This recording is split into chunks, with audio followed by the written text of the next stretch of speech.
10-20 हमारे हृदय अंतकरण में जो एक मन है उसको ये इंद्रियां इतनी प्रफुल्लित करती हैं कि महाराज फिर वो दृश्य देखने को जी चाहता है। भगवान ने जब इस रेणु का निनाद किया, बंसी को बजाया, गोपियों को कुछ ऐसा लगा कि कन्हैया बंसी की आवाज में हमारा नाम ले ले करके हमको पुकार रहे हैं, बुला रहे हैं।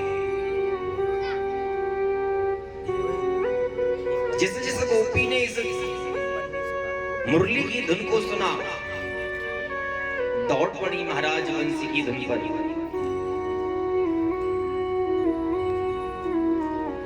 बंसी की धुन को गोपियां सुनती हैं और सुनते ही उसी पर दौड़ने लगती हैं।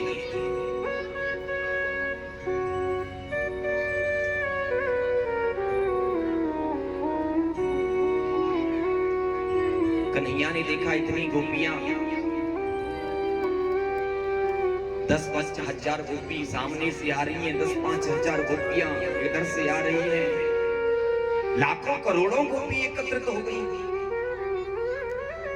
और जब इन सबको देखा, कन्हैया के पास जब ये सब आ गई, कन्हैया ने इन सब का स्वागत किया। स्वागतं वो महाभागा प्रिय किं करवामि ते ब्रजस्य नामयं कचिद् ब्रूतागमनं कारणम्। भगवान ने इन सब गोपियों का स्वागत किया। गोपियों, मैं तुम सबका स्वागत करता हूं। तुम जो मेरे पास में आई हो ना, तुम सबका स्वागत है। और महाराज स्वागत तो किया, परंतु स्वागत करने के बाद गोविंद ने जो बात कही गोपियों से,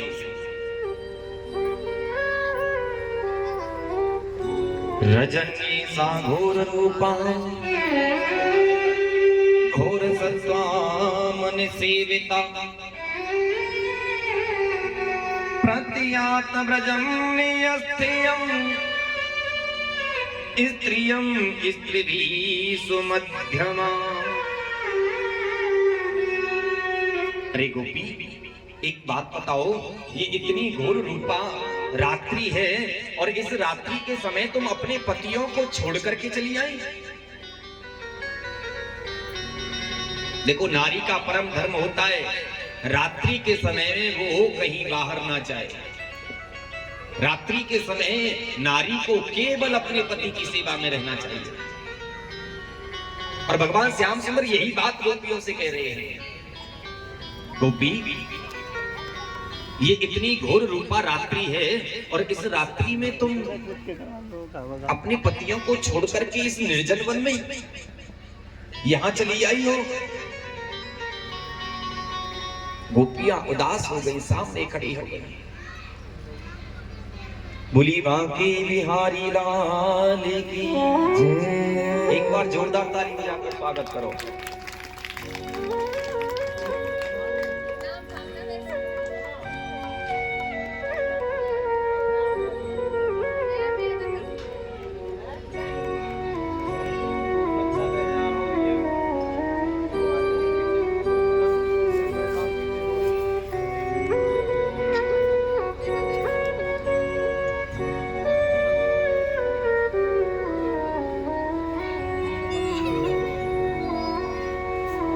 ये नाम नहीं बताया आपने?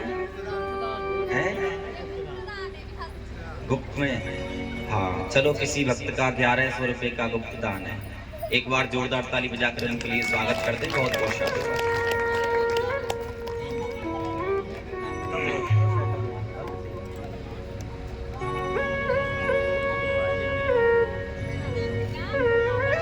भगवान श्याम सुंदर कहते हैं, गोपियों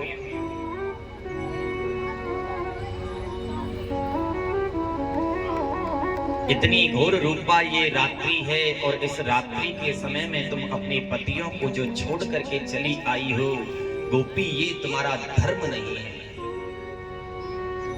ये तुम्हारा धर्म नहीं है। क्योंकि नारी का धर्म होता है रात्रि के समय अपने पति की सेवा में रहे। सब गोपियां नीचे नजर डाले खड़ी है महाराज, सब उदास हो गई। क्योंकि एक तो कन्हैया ने बंसी बजाई, बंसी बजा करके हमें बुलाया और बुलाने के बाद में फिर इस प्रकार से कहने लगी। लेकिन गोपियों की उदासी जो है ना, वो गोविंद से सहन भी नहीं हो रही है। कन्हैया तो केवल इन गोपियों की एक परीक्षा ले रहे हैं। इन सब गोपियों ने एक बात कही, कन्हैया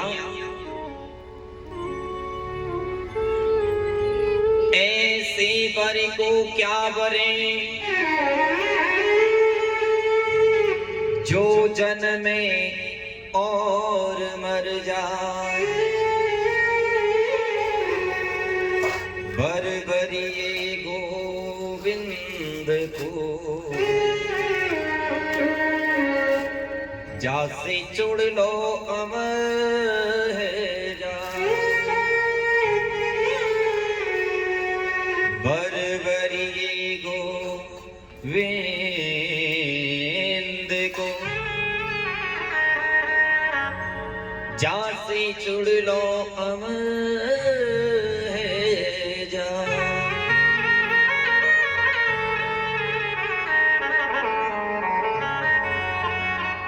गोपियों ने एक बड़ा सुंदर प्रश्न भगवान श्याम सुंदर से किया है। आइए निष्ठा से सुने, एक बार प्रेम से बोल दीजिए राधे राधे। पति के और किसी की सेवा में नहीं जाती है। सुबह बहुत जल्दी जगना, पति से पहले जग जाना, पति के जगते ही पति को स्नान ध्यान कराना, उसकी सेवा करना, अपने हाथों से बाल भोग बनाना, प्रसाद ग्रहण कराना, स्वयं भोजन पकाती है, अपने पति को स्वयं अपने हाथों से भोजन कराती है,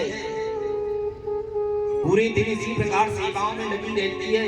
रात्रि का समय आता है, अपने हाथों से उसका बिस्तर बिछौना बिछाती है, पति की चरण सेवाएं करती है, पंखा झलती है, और रात्रि जब हो जाती है, पति सो जाता है, तब वो सोती है। उसका नित्य का यही कार्य है। एक दिन की बात, उसके पति ने एक भाव आया। पति ने कहा, देवी देखो, मेरा मन है कि मैं कुछ समय के लिए एक यात्रा पर चला जाऊं। पत्नी ने सोचा, स्वामी ये तो बड़ी अच्छी बात है, आप कभी यात्रा करने गए नहीं हो, आप यात्रा पर चले जाओगे तो बड़ी अच्छी बात है, प्रभु कृपा करेंगे। पति कहता है, देवी जाऊं तो सही, मगर एक बड़ा गंभीर विषय है, चिंता की बात है। मैं सोच रहा हूं कि यात्रा पर अकेला मैं जाऊं, तुम इधर ही घर पर ही रहो। अब ये सुन करके महाराज वो पत्नी घबरा गई, क्योंकि एक पतिव्रता नारी जो निष्ठा से पति सेवा किया करती है, वो बिना पति के कैसे रह पाएगी।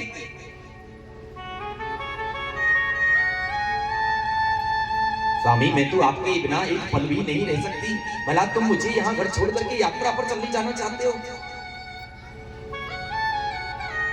पति कहने लगे, देवी चिंता की कोई बात नहीं है, जो सेवा तुम मेरी रोज नित्य किया करती हो ना, वही सेवा करोगी। पति ने अपना एक फोटो, एक तस्वीर बनवाई और पत्नी को सौंप दी। देवी जब तक मैं यात्रा करके वापस ना लौट आऊं, तब तक तुम मेरी इस तस्वीर की, फोटो की सेवा करना। समझना वो मैं तुम्हारे सामने स्वयं में बैठा हुआ हूं। ये आदेश करके पति चले गए। बहुत समय हो गया यात्रा पर, जैसा पति आदेश दे करके गए हैं, उनके कहे अनुसार पत्नी नित्य प्रति रोजाना वही सेवा पूजा करती रहती है। और एक दिन ऐसा आ गया महाराज, पत्नी ने एक थाली में भोजन बनाए, थाली परोस करके पति की फोटो के सामने बैठी है, अपने हाथों से भोजन ग्रहण करा रही है, आंखें नेत्र बंद हैं और मन ही मन विचार कर रही है, स्वामी प्रसाद को ग्रहण करो। ये पति को फोटो को जब भोग लगा रही है, भोजन ग्रहण करा रही है, उसी समय पर इसका जो साक्षात पति था, जो यात्रा पर गया हुआ है, साक्षात पति लौट करके आ गया। देखा महाराज दरवाजा तो बंद है, पत्नी अंदर सेवा में लगी है। उसने आवाज लगाई, कुंडी खटखटाई, अरे देवी ये दरवाजा बंद है, खोलो ना। महाराज पति की जो आवाज सुनी उसने घबरा गई। पूजा को प्रसाद ग्रहण कराते समय निवाले को छोड़ करके जाऊं, पति की आज्ञा का उल्लंघन हो जाएगा, मेरा तो धर्म नष्ट है। दूसरी तरफ अगर नहीं जा रही हूं तो दरवाजे पर साक्षात पति खड़े हुए हैं और बार बार पुकार रहे हैं, दरवाजा खोलो। नहीं जा रही हूं तो पति की आज्ञा का उल्लंघन, मेरा धर्म नष्ट हो जाएगा, क्या करना चाहिए? ये नारी ऐसी विचलित हो गई कि इसको कुछ समझ में नहीं आया। गोपियों ने ये पूरी बात बता करके गोविंद से यही प्रश्न कर डाला, कन्हैया बताओ उस स्त्री को, उस नारी को क्या करना चाहिए था?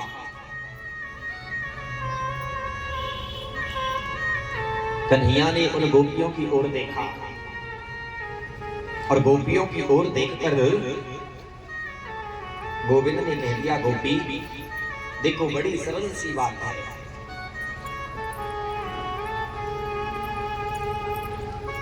जब उस पतिव्रता नारी का साक्षात पति उसके पास आकर के उसे पुकार रहा है, तो भला फिर उसे उस मिट्टी के पुतले की, उस तस्वीर की पूजा करने का क्या फायदा है? उसको इस तस्वीर को छोड़ करके अपने साक्षात पति के पास दौड़ कर जाना चाहिए, उसका स्वागत करना चाहिए और उसकी सेवा करनी चाहिए। महाराज गोपी प्रश्न का उत्तर जान करके बड़ी प्रसन्न हुई, आनंदित हो गई और गोपियों ने कह डाला, ऐसे वर को क्या भरे जो जन्मे और मर जाए, बर बरिए गोविंद को जासे चुन लो अमर है जाए। ये गोपियां कहने लगी, कन्हैया आज हम जितनी गोपियां तुम्हारे पास आई हैं, हम सब वही कर रही हैं जो तुम कह रहे हो, क्योंकि जिन पतियों की तुम बात बार बार करते हो कन्हैया, ये तो सब पति हमारे लिए एक मिट्टी के पुतले, एक तस्वीर की, एक फोटो की भांति हैं, जो पंच तत्वों से बना हुआ शरीर है। ये मिट्टी एक दिन इसी मिट्टी में मिलेगी, ये तो केवल तस्वीर है। पुनरपि जननम पुनरपि मरणम।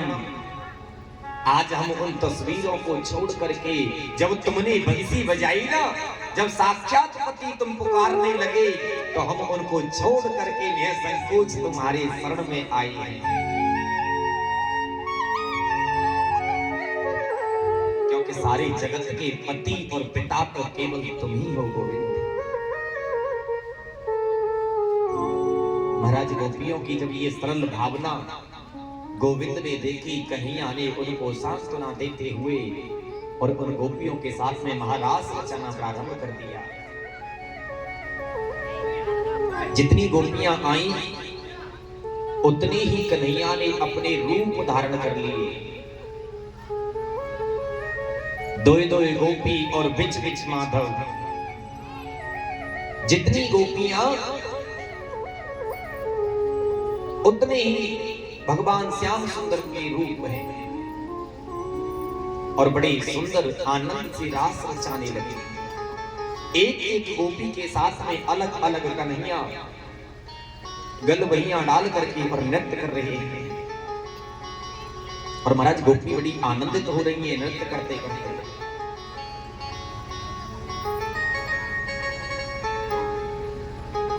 गोपियों को नृत्य करते समय जब गोविंद को अपने साथ में देखा, महाराज इस गोपियों को अभिमान हो गया कि कन्हैया हमारे रूप हमारे सौंदर्य पर मोहित हैं, हमारे साथ किस प्रकार से क्रीड़ा कर रहे हैं, नृत्य कर रहे हैं। और ये अभिमान जब आया गोपियों को, कन्हैया ने गोपियों को वहीं छोड़ दिया। श्री राधा को अपने साथ लेकर और कन्हैया वहां से अंतर्ध्यान हो गए। अब जैसे ही अंतर्ध्यान हुए, महाराज ये गोपियां बिल्कुल अकेली पड़ गई। और जब गोपियों ने अपने आप को अकेला देखा, उस सुंदर महाराज का आनंद छूट गया, तो ये गोपियां विचलित होने लगी और भगवान श्री कृष्ण के प्रेम में आज अश्रु जलधारा से रुदन करने लगे। लाली मेरी लाल की चित देखूं तितला, लाली देखन में गई, सखी में भी हो गई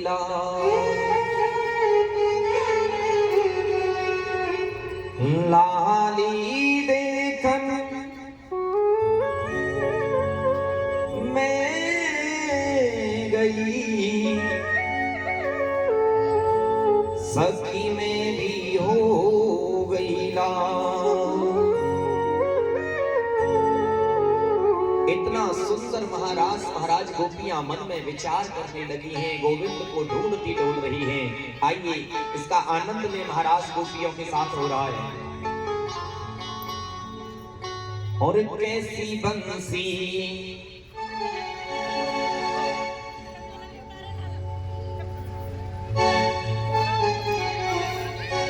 कैसी बंसी बजाई श्याम ने,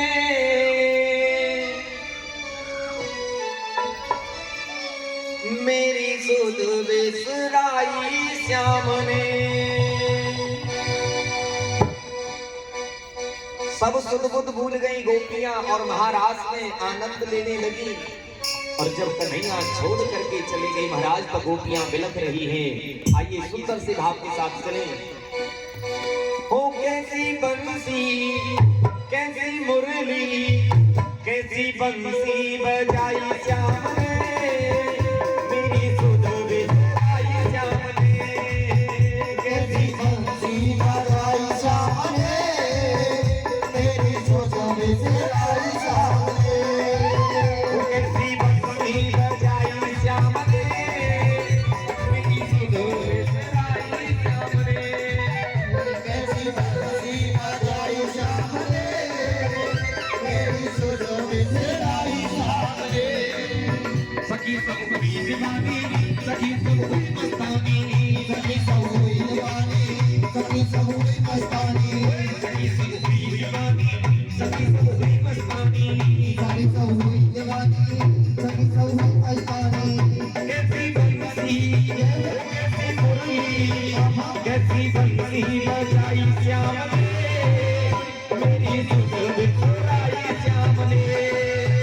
कैसी बंसी बजाई श्याम ने, मेरी सुध आइए दोनों हाथ ऊपर उठा करके तालियों की सेवा हरि बोल।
मेरी जोते में जराई सामने ओ कैसी मुरली बजाई श्याम ने मेरी सुध बिसराई श्याम ने कैसी भक्ति बजाई सामने मेरी जोते में जराई सामने ओ मेरी सुध बिसराई श्याम ने मेरी जोते में जराई सामने ओ मेरी सुध बिसराई श्याम ने मेरी जोते में जराई सामने मेरी जोते में जराई सामने मेरी जोते में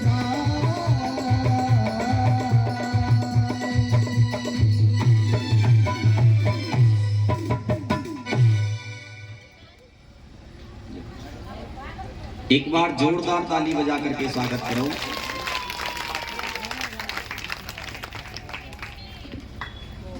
बहुत बहुत आभार, बड़ा स्वागत सम्मान परम वंदनीय श्री ठाकुर जी महाराज के पावन दरबार में व्यास मंच पर जो स्वागत कर रहे हैं, ठाकुर जी से मेरा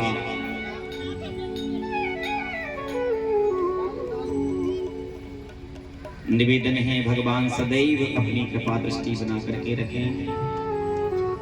एक बार प्रेम के साथ कह दीजिए राधे राधे। एक बार और बोलो, रसगुल्ला ना मिलेंगे, जोर से बोलो।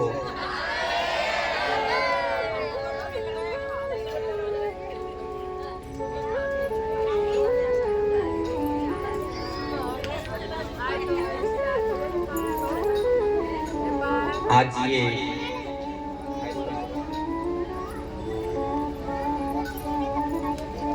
सब गोपियों के साथ भगवान श्याम सुंदर ने महाराज रचाया और गोपियों को जब छोड़ करके चले गए, गोपियां बड़ी पागल सी ग्रह में हो गई।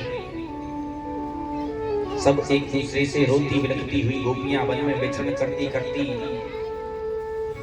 यमुना के तट पर गोविंद को ढूंढती हुई डोल रही हैं।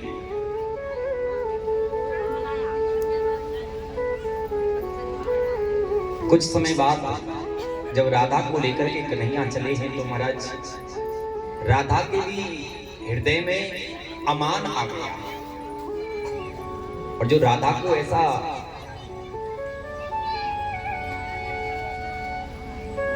भाव देखा गोविंद ने तो कन्हैया राधा को भी छोड़ करके चले गए। राधा भी अकेली पड़ गई और गोपियां भी सब अकेली। गोविंद अंतर ध्यान हो गए, रोती बिलखती सब गोपियां श्री राधा के पास जब आई, यमुना के तट पर बैठी हुई राधा को रोते हुए जब देखा, इन सब गोपियों ने एक भाव अपने गोविंद को प्रकट किया है। ये सब गोपी मिलकर के अपने भावों को गोविंद से कहने लगी एक गीत के माध्यम से, जिसे गोपी गीत कहा गया है।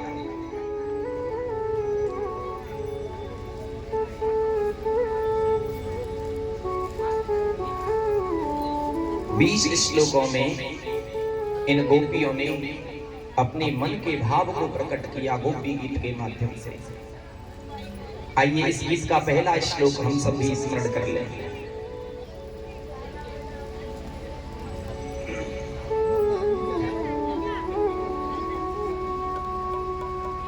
जयते तेधिकम्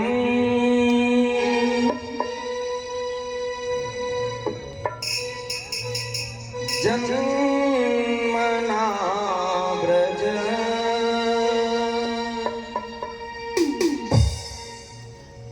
श्रेयस इंदिरा शाश्वत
समस्त गोपियों ने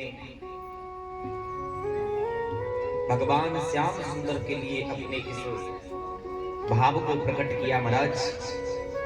और आज गोविंद प्रकट हुए, वापस गोपियों के साथ में महाराज रचाया जा रहा है। ब्रज नगरी की समस्त गोपियां मिलकर के महाराज में आई हैं और गोस्वामी श्री तुलसीदास जी बड़ा सुंदर भाव दे रहे हैं। देखो, केवल नारी ही नहीं, यहां पुरुष भी महाराज में आए हैं। कैलाश पर माता गौरा श्रृंगार कर रही हैं, महाराज में जाने की तैयारी। भोले बाबा ने देख लिया, शंकर भगवान ने, 16 श्रृंगार से गौरा सज रही है। गौरा, क्या बात है, आज तुम कहां जा रही हो? गौरा मैया कहती हैं, प्रभु तुम्हें नहीं पता, आज मैं महाराज देखने के लिए जा रही हूं। श्याम सुंदर गोपियों के साथ महाराज रचा रहे हैं। भोलेनाथ कहते हैं, देवी ऐसी बात है तो एक काम करो, तुम मुझे भी अपने साथ ले चलो, मैं भी महाराज देखूंगा। एक बार प्रेम के साथ कह दिए, शंकर भगवान की जय जय जय श्री राधे। ये भाव शंकर भगवान के मन में आया, मैं भी महाराज देखूंगा। भोलेनाथ ने कहा, गौरा मुझे भी ले चलो। लेकिन गौरा मैया इनकार करती है, नहीं महाराज, ये महाराज में तुम नहीं जा सकते। क्यों देवी? महाराज में केवल स्त्री जाती हैं, केवल नारी गोपी जाती हैं, और तुम गोपी थोड़ी ही हो, तुम नहीं जा सकते। भगवान भोलेनाथ बोले, अगर ऐसी बात है गौरा तो एक काम करो, तुम हमें गोपी बना दो। हमें तो भगवान का रास देखना है, तो फिर हम गोपी बन के भी चलेंगे।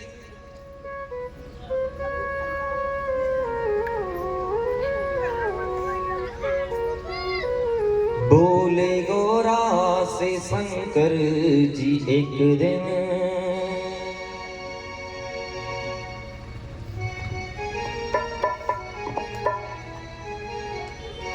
और प्यारी हम भी जनाने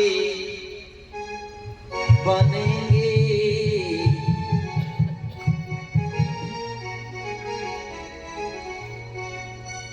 गौरा मैया से जब ये कहा भगवान भोलेनाथ ने, तो गौरा कहती हैं, प्रभु क्या करोगे तुम नारी बन करके?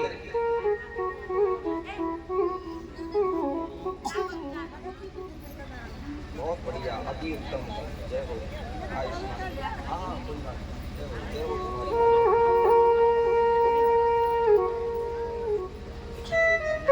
ये नारी की महिमा प्रबल, इंसान नारी बन गए। नारी की महिमा प्रबल, इंसान नारी बन गए। और इंसान की चलती है क्या, स्वयं भगवान नारी बन गए। महाराज, आज भोलेनाथ से गौरा मैया कहती है, क्या करोगे नारी बन गए? है?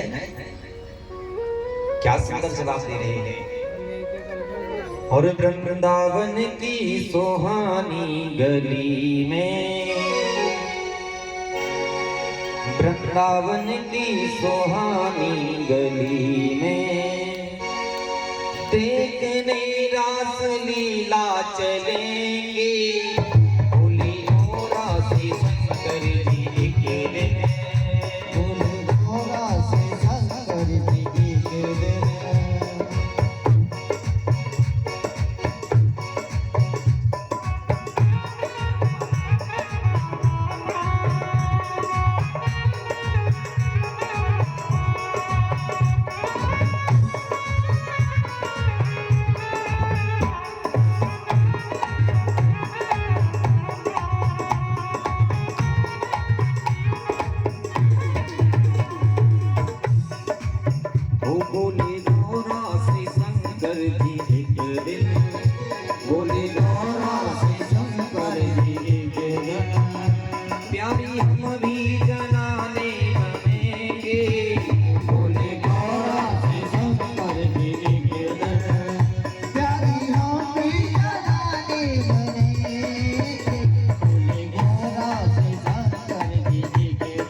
भगवान भोलेनाथ कहने लगे, वृंदावन की सुहानी गली में, वृंदावन की सुहानी गली ओ वृंदावन की सुहानी गली में, वृंदावन की सुहानी गली वो देखने रात लीला चलेंगे, भोले गोरा से शंकर जी प्यारी रामी जनाने वाले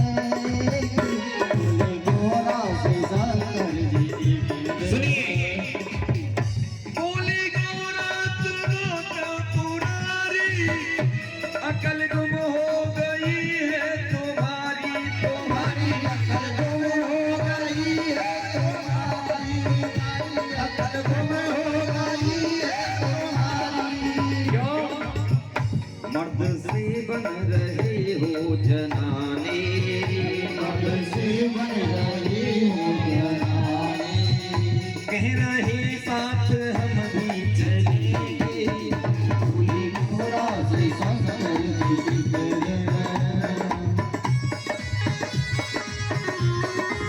आइए ऊपर हाथ, श्री शंकर भगवान की।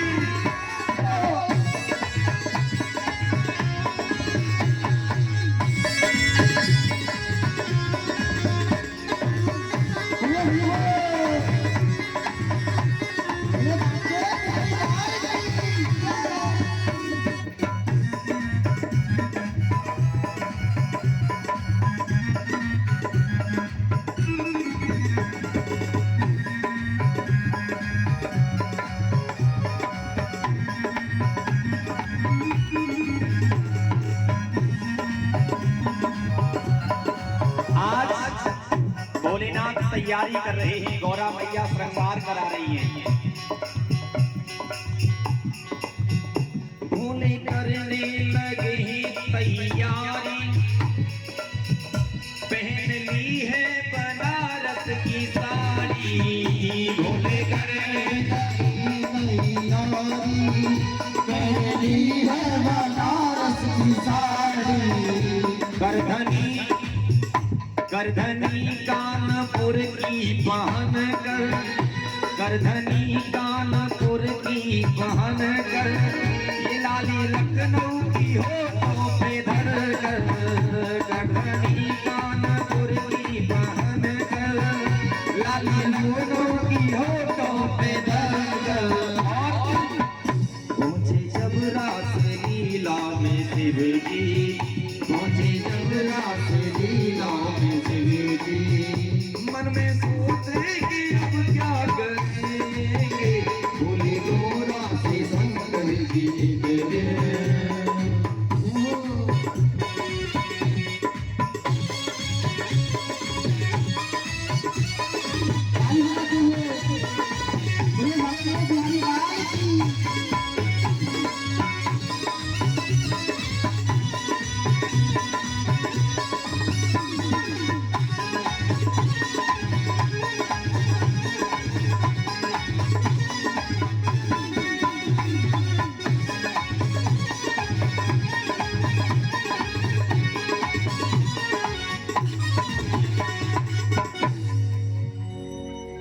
बोली बांके बिहारी लाल की जय जय श्री राधे श्याम।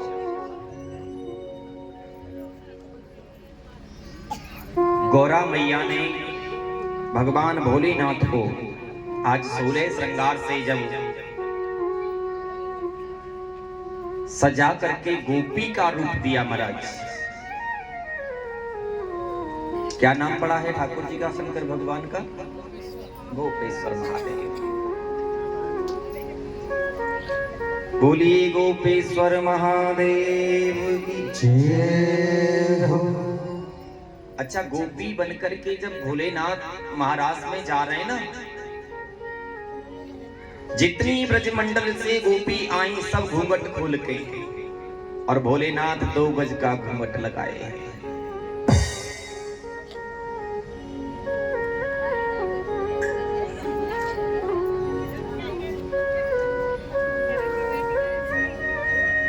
अब तुम कह रही हो तो चलो बता ही दूं फिर। ये कचूने की मेरी आदत बन गई है, चंचलता को स्वभाव है मेरो, हंसने हंसाने को। और फिर ने कोई छेड़ दे का है मुझे तो फिर ये समझ लो कि फिर तो वही ले तुरंत उधार को काम ना है अपने यहाँ। एक बार प्रेम से बोलो राधे राधे।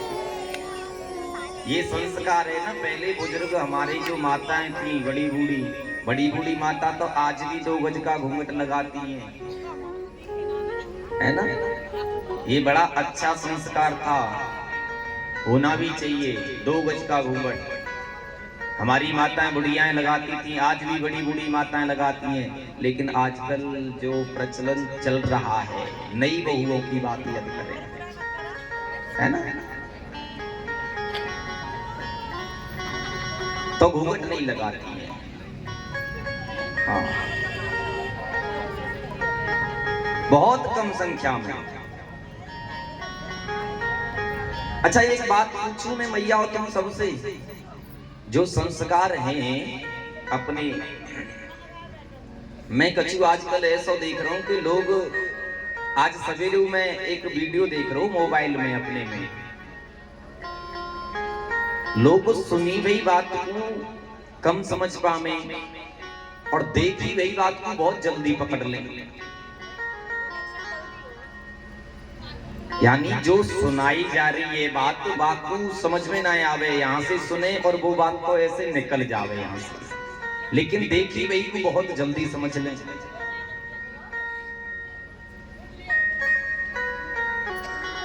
अच्छा ये बताओ, तुम सब माताएं मैंने देखी है कि जब काऊ पुरुष के पैर स्पर्श करने जामे ना,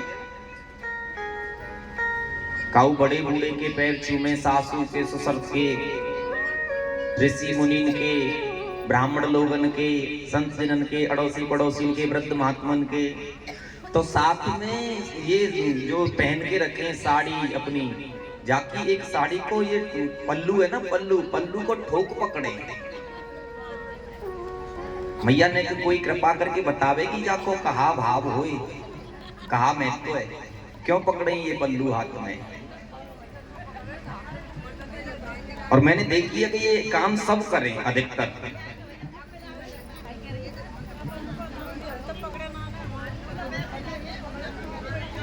हाँ अच्छा मैं बताऊं, हैं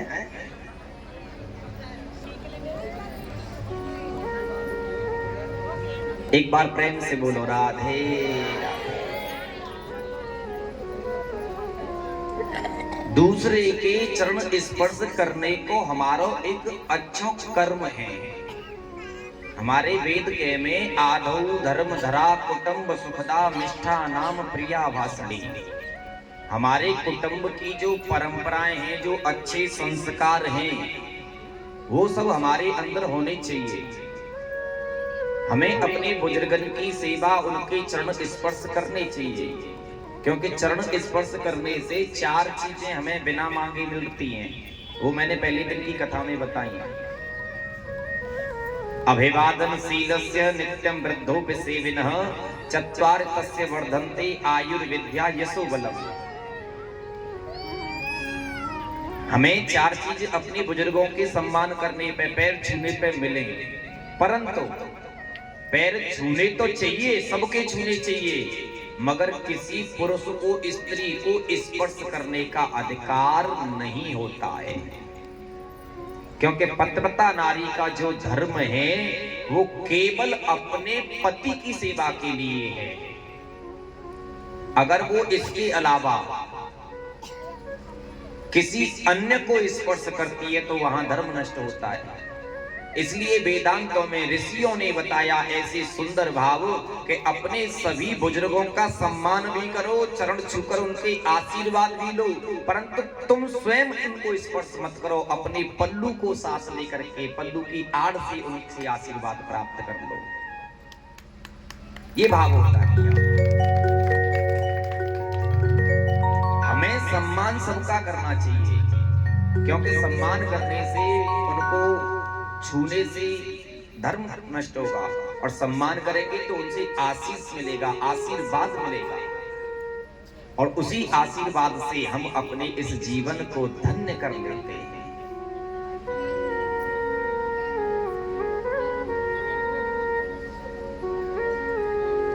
एक बड़ा पावन संस्कारी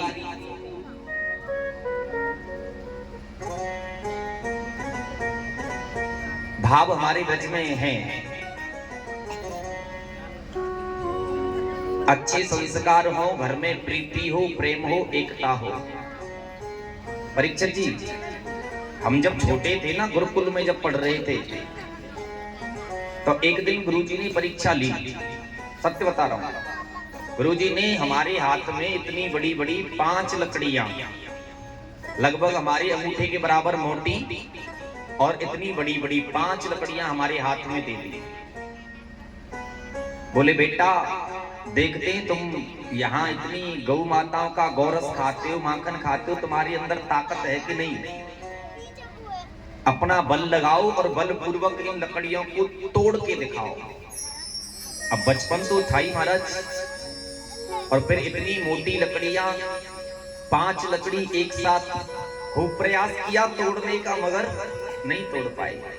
गुरुजी ने कहा बेटा एक काम करो, इनमें से ना एक लकड़ी को फेंक दो।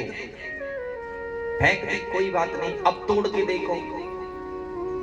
बल लगाया, खूब ताकत लगाई, नहीं तोड़ पाए। गुरुजी बोले रहने दो, ज्यादा प्रयास मत करो, एक काम करो, एक लकड़ी और फेंक दो इसमें से। एक और फेंक दी, फिर ताकत लगाई, फिर भी नहीं तोड़ पाए। कुल मिला के 4 लकड़ियां फेंक दी, एक बची। अब एक पर जब हमने अपना बल लगाया तो लकड़ी कट से टूट गई। अब गुरुजी ने हमारी तरफ इशारा किया, बताओ क्या समझे? क्या समझे? मैंने कहा गुरु अगर ऐसे ही ज्ञानवान होते तो शिक्षा की आवश्यकता नहीं थी। समझने के लिए ही तो गुरुकुल में शिक्षा लेने आए। गुरुजी कहते हैं भविष्य में, जीवन में ये दुनिया एक उलझन है, कहीं धोखा कहीं ठोकर। ये जो दुनिया तुम जीवन जीने जा रहे हो ना, इसमें ये दुनिया एक उलझन है, कहीं धोखा कहीं ठोकर। कोई हंस हंस के जीता है तो कोई जीता है रो रो कर। कहीं सुख है कहीं दुख है, बस इसी का नाम जीवन है। ये जो मैं तुमसे करवा रहा हूं, इसका सीधा सा भाव है। जैसे मैंने तुम्हें 5 लकड़ी एक साथ तुम्हारे हाथ में दी और तुमने बलपूर्वक उनको नहीं तोड़ पाए, ठीक उसी प्रकार से अपने घर और परिवार में जब आप बड़े हो जाओ तो अपने घर और परिवारी जनों को सबको साथ लेकर के चलना, जिससे कोई तुम्हें झुका नहीं पाएगा। और जो तुमने पहले अपने एक भाई को अलग कर दिया, फिर दूसरे से भी अनबन होने लग गई, और फिर माता पिता को भी अलग कर दिया, जहां तुम अकेले पड़ जाओगे वहीं कोई ना कोई तुम्हें आकर के, क्योंकि महाराज एकता में बड़ा प्रेम है। घर में प्रेम हो, एकता हो और सब साथ में हो तो कोई कितना भी बलवान क्यों ना हो, कोई तोड़ नहीं सकता है।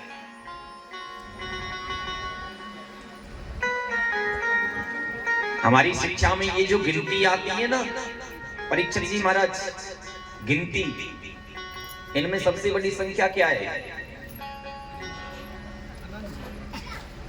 अनंत। अगर हम संख्या गिने तो है, हाँ ताली बजाओ, ये भक्ति का प्रभाव होता है। 9 सबसे बड़ी संख्या होती है। अब जो सबसे बड़ी संख्या है, जो बलवान होता है ना, उसको घमंड बहुत जल्दी होता है। 9 को एक दिन ऐसा अभिमान हो गया कि उसने बिना कुछ बात के ही और 8 को पीट डाला, क्योंकि 8 छोटी होती है। 8 को पीटा। अब 8 बेचारा क्या करे, 9 को कुछ कह नहीं सकता क्योंकि वो बड़ा है, बलवान है। अब गुस्सा कहीं तो जाए, 8 ने देखा मौका, उसने 7 को पीट डाला। 7 बेचारा क्या करे, 7 ने भी मौका देखा, 6 को पीट डाला। ऐसे 6 ने 5 को, 5 ने 4 को, 4 ने 3 को, 3 ने 2 को, 2 ने 1 को। अब एक बेचारा फंस गया, क्या करूं? समझने की बात है ये। एक फंस गया, क्या करना चाहिए? भाई मुझसे कोई छोटा नहीं है और बड़ों के साथ में कुछ कर नहीं सकता, बलवान को कैसे मार पाऊंगा? एक ने देखा महाराज के एक जीरो जो होती है जिसका कोई मान नहीं होता, वो बगल में शांत खड़ी है। हाँ, उसने इशारा किया, इधर आओ ना। जीरो घबरा गई, कहीं ऐसा ना हो मुझे भी मारे। हाँ, लेकिन एक ने इशारा किया, मारूंगा नहीं, बस आओ, तुम तो मेरे पास आके खड़ी हो जाओ। और जो एक के पास में जीरो आकर के खड़ी हो गई तो वो 10 हो गई, और जो 10 हुए ना 9 घबरा गया, चक्कर में पड़ गया, अब क्या होगा? अर्थात महाराज मायने ये नहीं रखता है कि घर में कौन ज्यादा इनकम करता है, कौन ज्यादा कमाने वाला है, कौन कम खर्च करने वाला है, कौन ज्यादा करने वाला है। अगर 4 भाई हैं तो चारों समान हैं और चारों को साथ रहना चाहिए, अपनी बल को निष्ठा से पूर्ण बनाना चाहिए। और परिवार में जहां एकता और प्रेम होगा फिर वहीं शांति और वहीं भगवान का वास होता है, अन्यथा महाराज उसको तोड़ दिया जाता है। एक भक्त बड़ा सुंदर भाव कहने लगा है, आइए भजन के माध्यम से चले चले।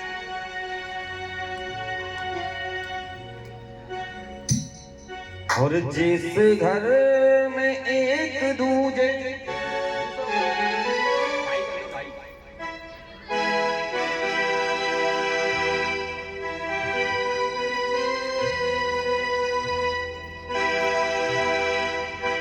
जिस घर में एक दूजे की बात जाए मानी, उस घर कभी न आए कोई भी परेशानी। जिस घर में एक दूजे की बात जाए मानी, उस घर कभी न आए कोई भी परेशानी। जिस घर में एक दूजे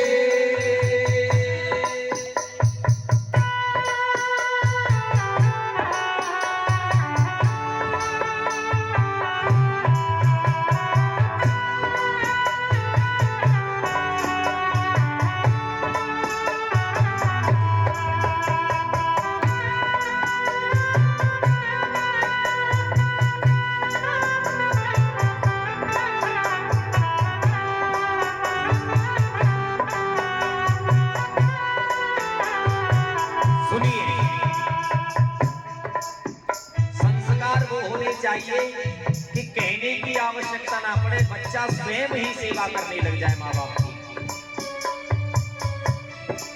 माता पिता को वो शिक्षा देनी चाहिए अपने संतान को कि वो घर की ज्यादा सुने, बाहर की कम।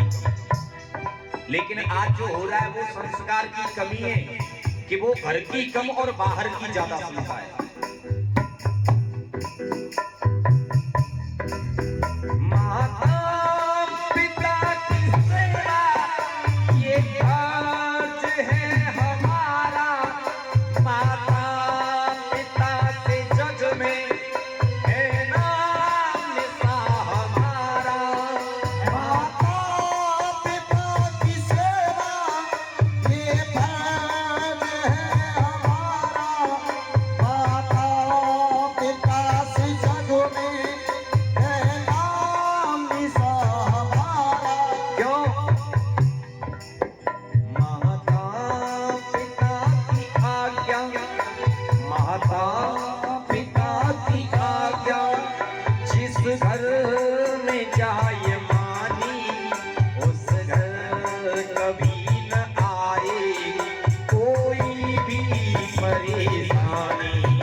माता पिता दुखी हैं और बच्चा मनमानी करता है। क्यों? उसका कारण है संतान पैदा करके आजाद छोड़ देते, माता पिता भी ऐसे सर पटक पटक कर रोते। संतान पैदा करके आजाद छोड़ देते, माता पिता भी ऐसे वो सड़क भटक कर रोते। यहाँ माता पिता को चाहिए कि वो संतान पे शुरू से निगाह रखे। हमारे ब्रज में एक कहावत आती है, बाल मूंछ और नारी पहले बेचो न संभारी। मूंछों पे अगर ताव ना दे तो ये नीचे लटक जाएंगी। मूंछों को भी ताव मारते रहना चाहिए, बच्चों को भी ताड़ना देती रहनी चाहिए और नारी को भी ताड़ना की आवश्यकता होती है। और अगर ये पहले ही आकर के बिगड़ जाए तो फिर महाराज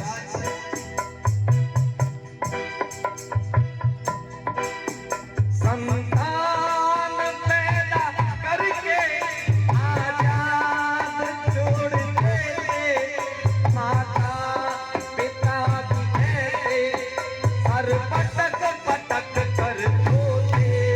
संतान पैदा करके आजाद छोड़ देते, माता पिता भी ऐसे सर पटक पटक कर रोते।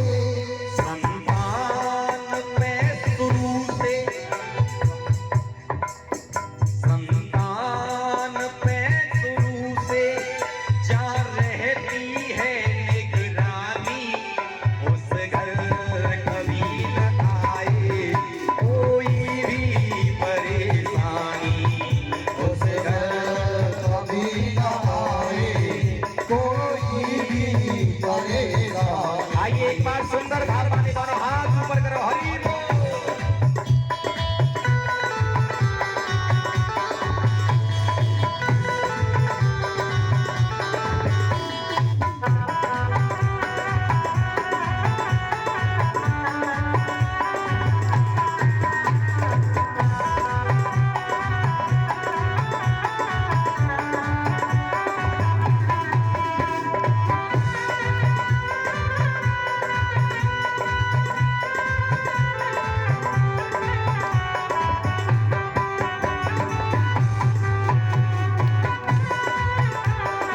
सुनिए, ये भजन का बिल्कुल अंतिम बंद है। संस्कार डालो खुद में, सम्मान दो सभी को, जो पुण्य दान करते धन मिलता है उन्हीं को। संस्कार डालो खुद में, सम्मान दो सभी को, जो दान पुण्य करते धन मिलता है उन्हीं को। क्यों? ये बड़ी प्रचलित कहावत है, कुछ पाने के लिए खोना पड़ता है।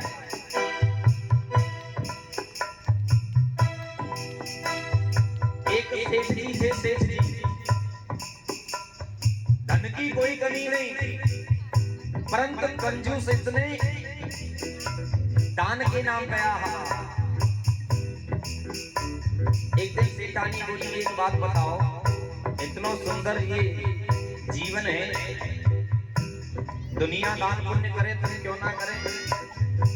सेठ जी बोले, मन में तो बहुत आवे मेरे में दान करूं दान करूं दान करूं, पर करूं कहा? मैं जब जब सोचूं कि मैं फलानी चीज दान करूं, वही चीज मेरे काम की निकले, अब काम की चीज को कैसे दान कर दूं? मैं जब सोचूं कि यार चीज को दान करूंगा, वही मेरे काम की है, भला अब मैं दान कैसे करूं? एक दिन पंडित जी ने सोची, पंडितानी ने, सेठ जी ने घर में सब्जी बनाई आलू की और अलगे जाओ, तो आलू के जो छिलका उतरे ना, छिलका बोले ये कोई काम की ना छिलका चोकर इकट्ठी भई और महाराज ये सब लेके बोले पंडित जी को दान कर। पंडित जी बड़े सरल बेचारे, जो कुछ दान में मिल जाए सो ले आए, क्योंकि उनको तो काम चल रहा है, गौ माता घर पे, गौ माता को भोजन है गो है घर में गौ माता है। अब छिलका मिल गई तो चलो छिलका ही सही, गौ माता को खिला। एक दिन की बात बताऊं मैं तुम्हें, सेठ जी ऐसे ही रोज दान करें, छिलका को चोकर को पंडित जी रोज लिया में, गौ पालन है उनको तो काम चल रहा। एक दिन अचानक घर में एक बिल्ली आ गई, कहीं पे बिल्ली, और बिल्ली ने सब दही फैला लियो। सास बड़ी डांट की बात है, तो बहू ने एक ढेल फेंक के मारे ईट। अब बिल्ली हाल ही ना मरे, बहाने ही बनाया जाए, सो मक्कड़ बनाए की करी। सेठ जी ने पंडित जी बुलवाए, देखिए ये कहा कर दियो, राम राम राम राम। अरे महाराज तुम्हारी पुत्र वधू ने अपने हाथों से बिल्ली मार के अरे राम राम, ये तो बहुत बड़ा पाप है सके नरक में भोगना पड़े, मृत्यु दंड तो महाराज बहुत बड़ा पाप, क्या करना चाहिए। पंडित जी ने बताया उदाहरण वाको सॉल्यूशन निकालो, अगर तुम्हें जब पाप से मुक्ति पानी है तो बिल्ली के बराबर एक सोने की बिल्ली बनवाओ और बाको दान करो, और एक लिस्ट बना दे पूरी, इतने मन आटो, इतने मन दाल, इतने मन गुड़, इतने मन घी, इतने मन वो, और पकड़ा दे सेठ जी को भंडारा हो वो और बिल्ली को दान हो वो। अब महाराज मरता क्या न करता, पाप से तो बचना ही है। सेठ जी बेचारे बिल्ली दान करने लगे सोने की, बोलो बांके बिहारी लाल की। अर्थात दान की महिमा कोई कछु करे है ना। एक दिन जो छिलका दान कर रहा है वो सोनो दान कर सकेगा। आदत होनी चाहिए, मन होना चाहिए, संस्कार ऐसा हो महाराज, और कछु पायरे का तो होना पड़ेगा। और जब तुम करोगे ही ना तो फिर मिलेगा कहाँ। कभी कहता है संस्कार डाल खुद में, सम्मान दो सभी को, जो पुण्य दान करते धन मिलता है उन्हीं को। जो दान खुद में, सम्मान दो खुदी को, जो पुण्य दान करते धन मिलता है उन्हीं को। क्यों? भिक्षुक को जो भिक्षा देते, को जो बेचा दे, भिक्षुक को जो भिक्षा देते, प्यासे को पिलाते पानी, उस घर कभी न आए कोई भी परेशानी, उस घर कभी न आए कोई परेशानी। आइए एक बार दोनों समर्पण भाव वाले हाथ ऊपर और मिल करके बोलो, बोलो राम राम राम सीता राम राम राम, राधे श्याम श्याम श्याम सीता राम राम राम।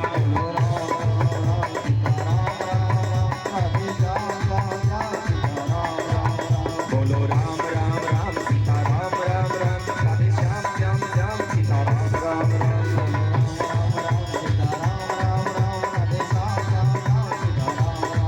बोलो राम राम राम सीता राम राम राम, राधे श्याम श्याम श्याम सीता राम राम राम। बोलो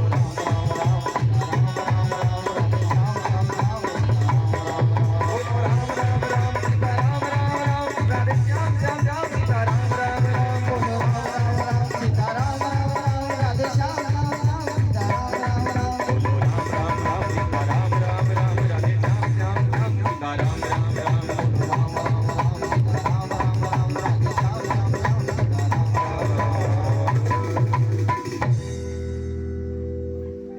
बोली भक्त वत्सल भगवान की, श्री बांके बिहारी लाल की जय जय श्री श्याम।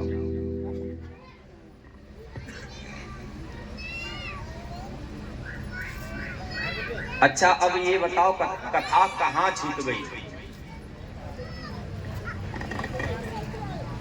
नहीं पीछे मुड़ के तो देख लो हालत है।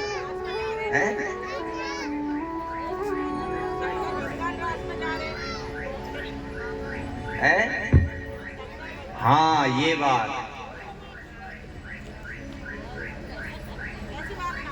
अच्छा एक बार अपने एक आज जोरदार ताली बजा के स्वागत करो। देखो बड़ो इनाम को काम करो जिनने अपने एक आज ताली और बजा रहे हैं। तुम थे तो वो माटी के धौंदा अच्छे फिर वो कबू जब काम तो आ जाने हैं।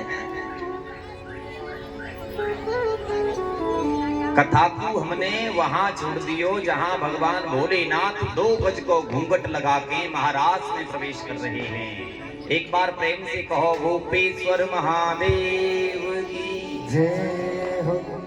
भगवान गोपी बन करके महाराज में आए हैं। सब गोपियों के साथ में कन्हैया बड़ा आनंद से महाराज रचा रहे हैं। भगवान भोलेनाथ भी गोपी बन करके आए हैं और यहाँ कामदेव भी महाराज में आए हुए हैं। देखो यहाँ एक बड़ा विचित्र प्रश्न किया है सुखदेव जी महाराज से राजा परीक्षित ने। गुरुवर आप कहते हैं बार बार वर्णन आता है कि भगवान का जो अवतार होता है वो धर्म की रक्षा के लिए होता है। जब जब हो ये धर्म की हानि बाढ़े असुर अधम अभिमानी तब तब धरे प्रभु विविध शरीरा हर है कृपा निधि सज्जन पीरा। भगवान का अवतार जब धर्म की रक्षा के लिए होता है। प्रभु मैं ये लीला देख करके समझ नहीं पा रहा हूँ कि ये कौन सा धर्म है। भगवान एक निर्जन वन में वो भी इतनी घोर रूपा रात्रि के समय में और गोपियों के साथ गलवैया डाल करके ऐसे नृत्य कर रहे नाच रहे। क्या ये कोई धर्म है?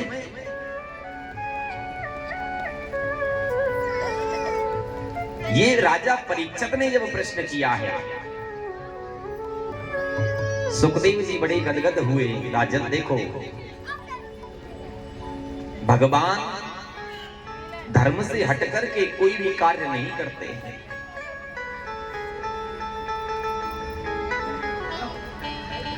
भगवान ने जो रास रचाया है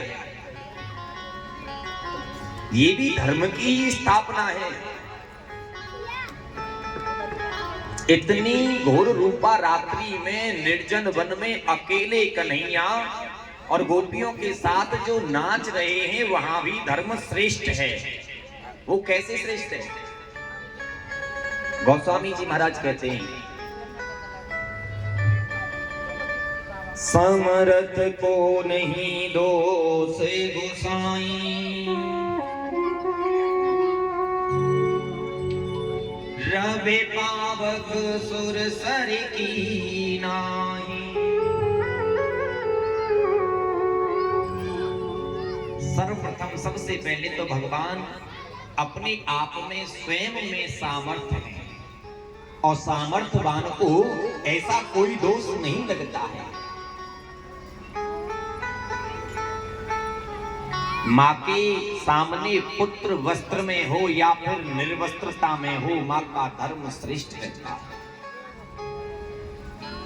भगवान के लिए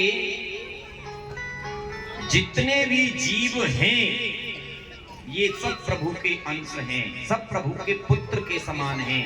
ईश्वर अंश जीव अविनाशी, उनको कोई दोष नहीं लगता। उनके सामने एक या हम तन पर लाखों भी वस्त्र धारण कर ले तो भी निर्वस्त्र के ही समान है। इतनी असंख्य गोपियों के साथ प्रभु ने जो रास रचाया उनके मन में कभी कोई काम वासना प्रकट नहीं हुई।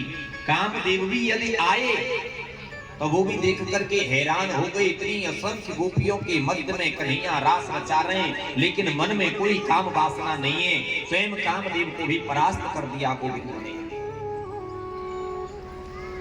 महाराज बड़ा अद्भुत ये रास भगवान श्याम सुंदर का गोपी रूप में भगवान भोलेनाथ ने देखा, कामदेव पर गोविंद ने विजय प्राप्त की और ब्रजवासियों को बड़ा सुंदर आनंद प्राप्त कराया। सब ब्रजवासी बड़े आनंद से कन्हैया को आशीर्वाद देने लगे। हमारो लाला हमेशा प्रसन्न चित्त रहे और हम सब ब्रजवासी को ऐसे ही आनंद दिलाता रहे। परंतु महाराज, मथुरा नगरी के जो राजा हैं महाराज कंस, कंस को सूचना मिली कि कन्हैया ब्रज नगरी की नारियों के साथ महाराज रचा रहे हैं। महाराज, यहां कंस ने गोविंद का वध करने के लिए एक साथ में तीन राक्षस भेजे। शंखचूड़, अरिष्टासुर और मायासुर।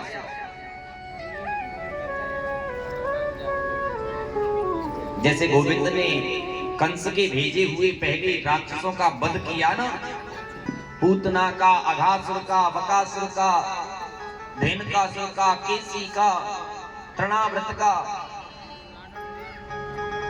ऐसे जब ये तीनों राक्षस आए, शंखचूड़, मायासुर और अरिष्टासुर, गोविंद को पता चल गया कि ये हमारे ब्रजवासियों को कोई क्षति